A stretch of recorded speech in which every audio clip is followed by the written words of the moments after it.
అందరికీ ఇప్పుడు మనం వెళ్తూ ఉండేది జలియన్ వాలాబాగ్. పంజాబ్లోనే కాదు, ఇక్కడ కూడా ఒక జలియన్ వాలాబాగ్ ఉంది. సో ఇప్పుడు మనం లోపల వెళ్దాం రండి.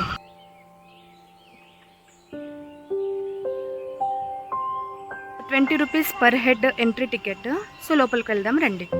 మనము పంజాబ్లో జలియన్ వాలాబాగ్ చూస్తుంటాం.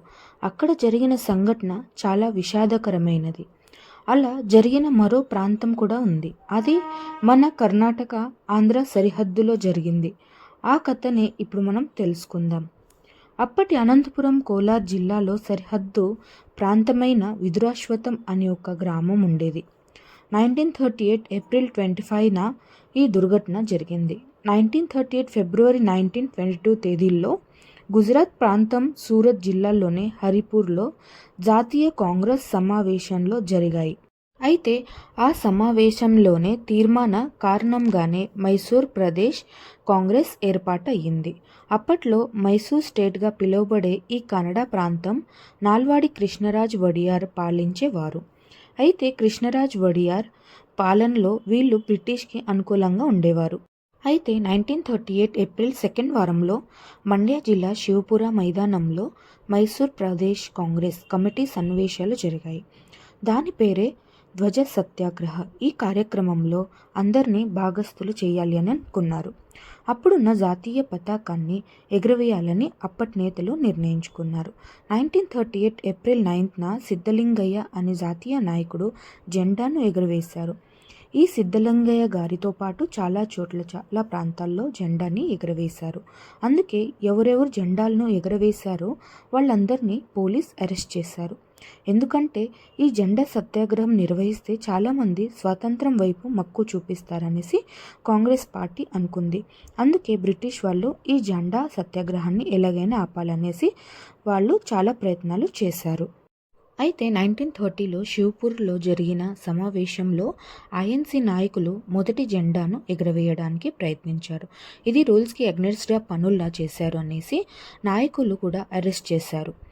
ఈ ఇన్ఫర్మేషన్ అంతా డీటెయిల్స్గా గంగాధర్ మూర్తి గారు ఒక బుక్లో రాశారు, the forgotten Jallianwala Bagh of South India అనేసి.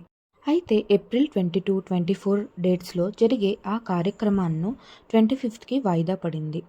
25th డేట్లోనే ఆ కార్యక్రమం కొనసాగింది.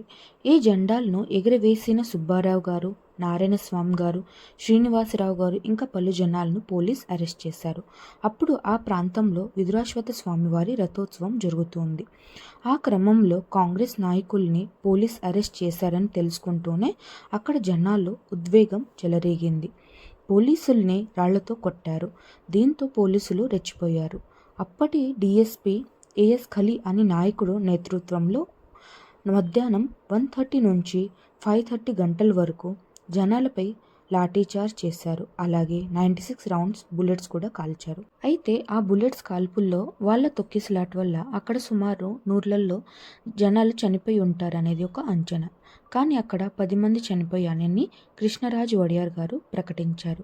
అయితే చనిపోయిన వారిలో ఎడుగురు భీమయ్య, చోలూరు నరసప్ప, గజ్జనగారి నరసప్ప, హనుమంతప్ప, కొండమల్ల అశ్వత్ నారాయణ శెట్టి, మోరుముల్ల గౌరమ్మ ఇలాంటి వాళ్ళు చాలామంది కూడా ఉన్నారు.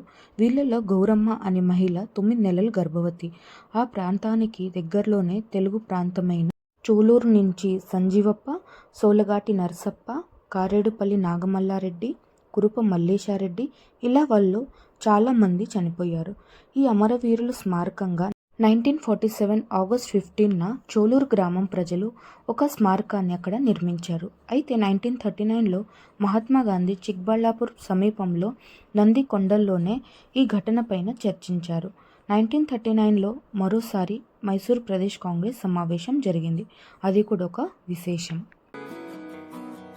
సో గైస్, మీకు ఈ చిన్న వ్లాగ్ నచ్చినట్టయితే ప్లీజ్ నా ఛానల్ని సబ్స్క్రైబ్ చేయండి, లైక్ చేయండి, షేర్ చేయండి. కొత్త వాళ్ళు ఎవరైనా చూస్తుంటే కూడా వాళ్ళు కూడా నా ఛానల్ని సబ్స్క్రైబ్ చేయండి బెల్ ఐకాన్తో.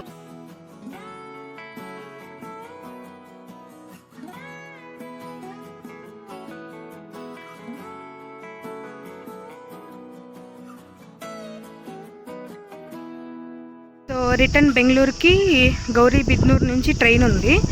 సో ఇక్కడ నుంచి డైరెక్ట్గా బెంగళూరుకి. సో విధురాశ్వత నుంచి గౌరీబిద్నూర్కి షేరింగ్ ఆటోస్ ఉన్నాయి. పర్ హెడ్ 20 రూపీస్ తీసుకుంటాడు. అండ్ విధురాశ్వతలో స్టేషన్లో ట్రైన్ లాగో చాలా తక్కువ. ఇప్పుడు గౌరీబిద్నూర్ నుంచి ఇంకా బెంగళూరుకి డైరెక్ట్ ట్రైన్ ఉంది. సో ఈ వ్లాగ్ ఇక్కడే కంప్లీట్ చేస్తున్నాను. మీకు ఈ చిన్న వ్లాగ్ నచ్చినట్టయితే నా ఛానల్ సబ్స్క్రైబ్ చేయండి. బాయ్.